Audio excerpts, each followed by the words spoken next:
এই কোথায় যাইতেছো? একটু বাজারে যাচ্ছি। না রেডি হয়ে গেছে, ওর স্কুলে দেরি হয়ে যাইতেছে, ওর একটু স্কুলে পৌঁছাই দিয়ে আসো। আচ্ছা ঠিক আছে। হ্যাঁ নে আসো। বাবা তুমি আমার বেঁচে থাকার কারণ। শোনো বাবা, স্কুল ওই যে কাছে, তুমি নেমে হেঁটে যাও, আমি একটু বাজার করে নিয়ে আসি। ঠিক আছে বাবা। তো কেউ এতটা আপন। দেশের পরিস্থিতি একটুও ভালো না। মেয়েকে একা ছাড়া একদমই ঠিক হলো না। আমার মেয়ের দায়িত্ব আমাকেই নিতে হবে। এই না শোনো,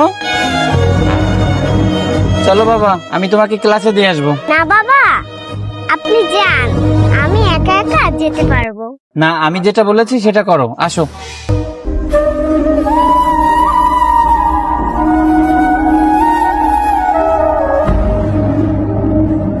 জীবনের হিসাব মেলে না আমার, জীবনের হিসাব মেলে না।